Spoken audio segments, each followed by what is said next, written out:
Hello, my name is Kimberly Muzan.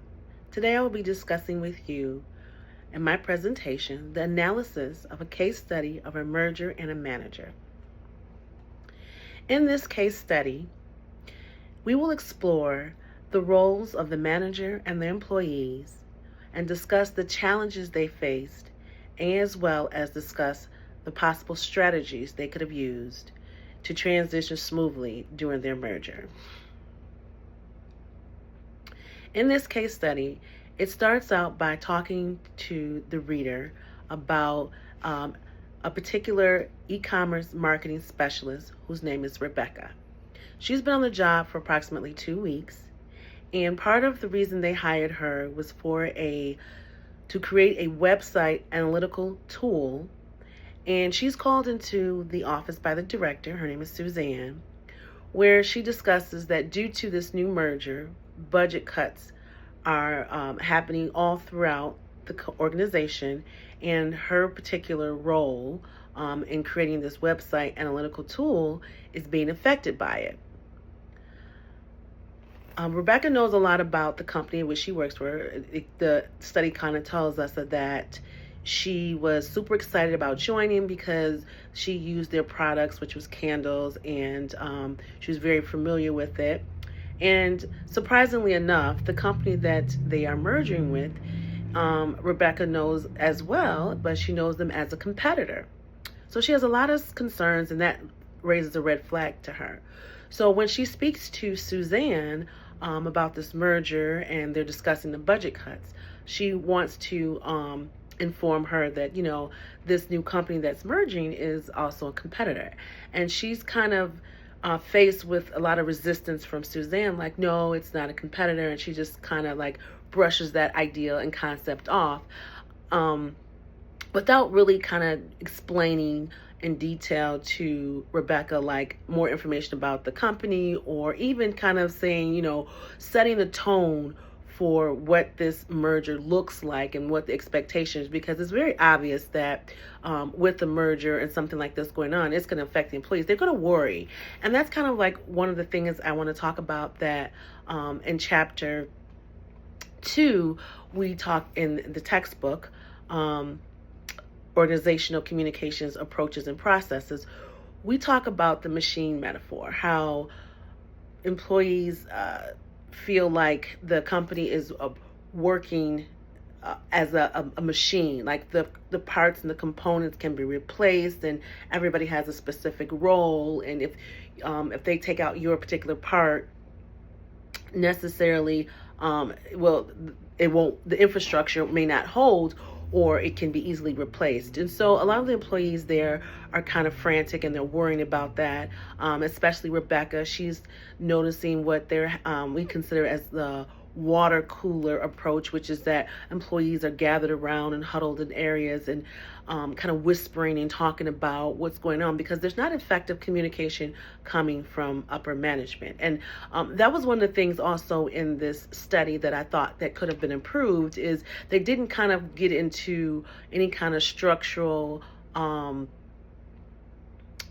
a classical structural approach, showing us like how management was communicated to them, or how it rolled down, or the specific roles. It didn't really get into that quite enough to really kind of analyze what could have really been done differently, or have a better idea of what some of the employees were up against. But based on what I did read, it was very obvious to me that Rebecca had kind of gave us the sense that they put it specifically, she saw the writing on the wall. And that meant that she kind of understood and had foresight to see what was happening. And so as the other employees were gathered and kind of communicating with one another, her being as new, initially she wasn't included, but eventually they did kind of pull her in and ask her opinion. Now, she had an opinion, she wanted to share that, but that was the dilemma she was faced with. Another part of what it talks about in the textbook is the cultural environment, and having to make the decision, do you add to the cultural environment in a positive way by staying neutral and maybe not discussing so much of her personal feeling, which would kind of make the rest of the employees maybe disengage or cause radical approaches to the work that they had before them. Currently, they were asking her, like, what do you think? She would be looking for another job. And part of her wanted to say yes, and she wasn't sure that did she want to have a commitment and uphold her end and speak more positively about it. Not that it really gave us any indication that there was information provided to her that she could, but she was also concerned and worried about her own position within the company, the new company coming in, how she wanted to appear to them, and her reputation as far as her possibility for advancement. In my paper, I kind of talk about the possibilities of what the management could have done differently in this situation, because most employees are resistant to change. And in chapter 10, they talk about resistance to change often occurs when changes are imposed by domineering implementers,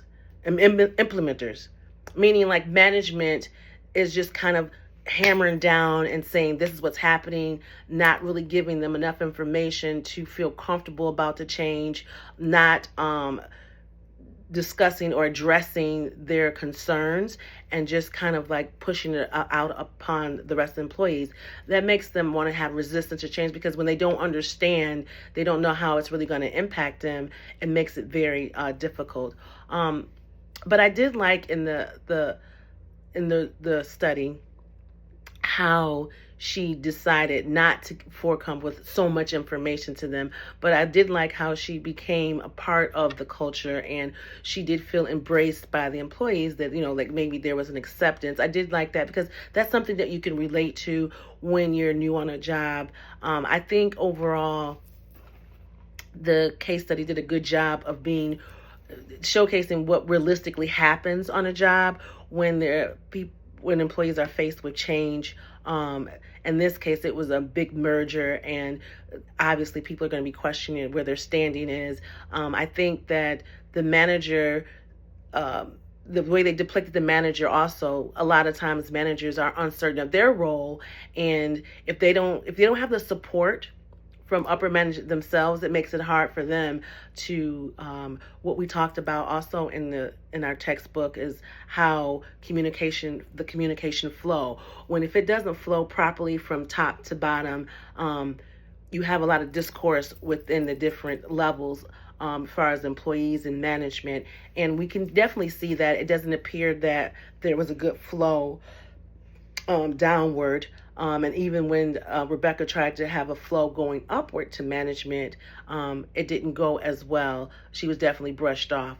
But that's just kind of an overall take of what I discussed a little bit in my paper. Thank you.